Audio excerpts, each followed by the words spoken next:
96 সনে যে তত্ত্বাবধায়ক ব্যবস্থা ছিল সেই অবস্থার মধ্যে আবার এই দেশ এখন ফিরে এসেছে। রিট পিটিশনে আমরাও ইন্টারভেনার হিসাবে আমরা সেখানে আমাদের বক্তব্য রেখেছি এবং সেটা হচ্ছে আমাদের Bangladesh Jatiyatabadi Dal represented by secretary general Mirza Fakhrul Islam আলমগীরের পক্ষে আমরা আমাদের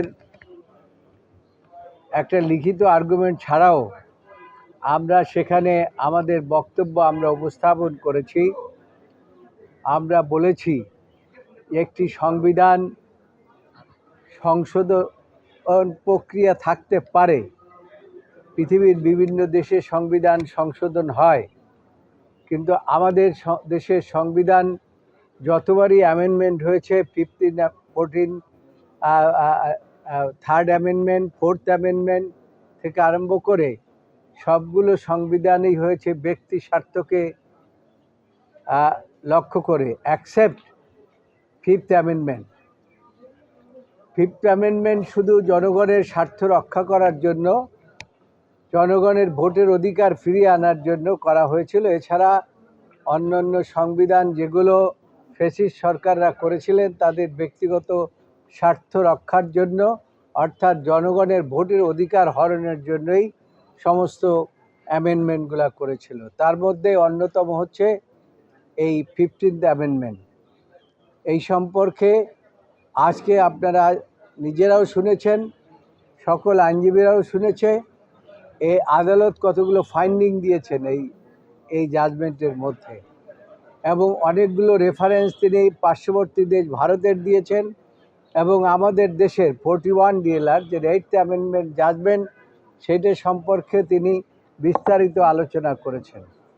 সেখানে তিনি মূল যে বিষয়গুলো বলেছেন এই আদালত, তার মধ্যে মূল বিষয়ের মধ্যে হলো একটি সংবিধান সংশোধন করতে হলে পরে পিপলস ম্যান্ডেট লাগে, কিন্তু এই বিগত সরকার যে অ্যামেন্ডমেন্ট করেছিলেন সেই অ্যামেন্ডমেন্টের মধ্যে আছে যে এই জনগণের কোনো অধিকার নাই এবং জনগণের কোনো ইচ্ছার উপরে তারা কোনো কিছুই তোয়াক্কা না করে তারা সংবিধান সংশোধন করতে পারেন, এবং সেইভাবেই তারা করেছেন।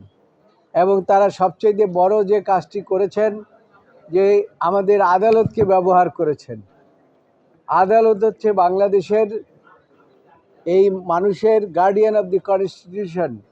তার কারণ এই গার্ডিয়ান অফ দি কনস্টিটিউশনকে যেন তেন করে ব্যবহার করা যায় না, কিন্তু আমাদের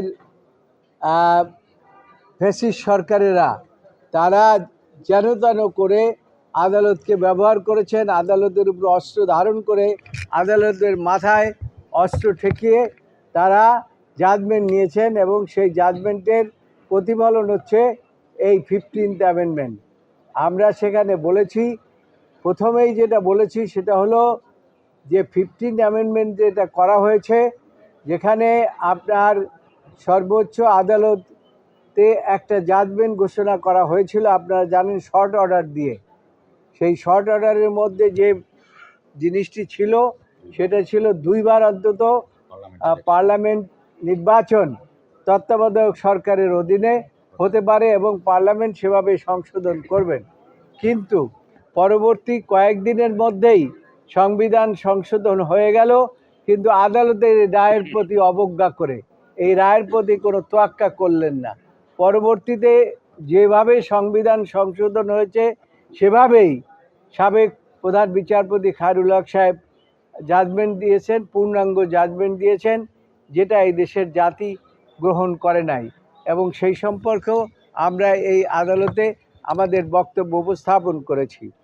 আদালত পিটিশনারের বক্তব্য শুনেছেন, সরকারের বক্তব্য শুনেছেন, ইন্টারভেনার আমরা আমাদের বক্তব্য শুনেছেন এবং লিখিত যে আর্গুমেন্ট সেটাও তারা নিয়েছেন, এবং সেটা নিয়ে সেখান থেকে যে জিস তারা বলেছেন যে এই যে 15th অ্যামেন্ডমেন্ট যেটা করা হয়েছে এটা জনগণের কোনো ইচ্ছার প্রতিফলন ছিল না।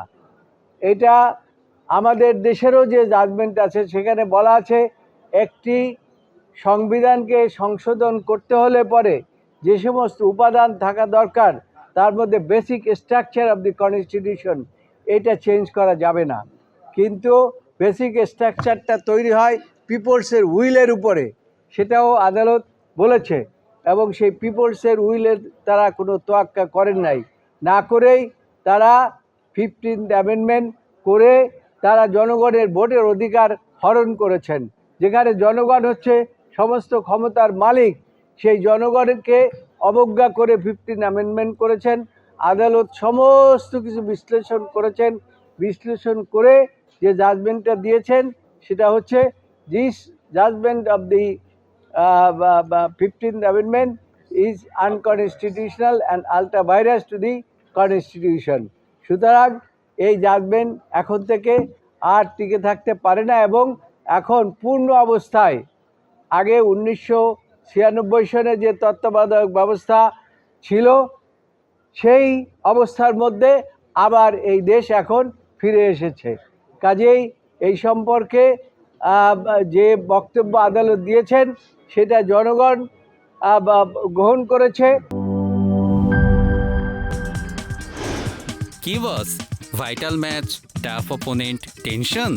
কাম অন ব্রো, অপোনেন্টকে নিয়ে ভাবার সময় আছে।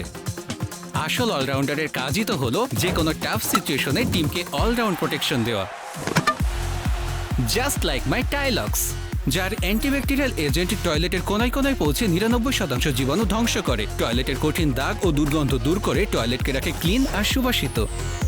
টাইলক্স টয়লেট ক্লিনার, ক্লিন মানেই টাইলক্স।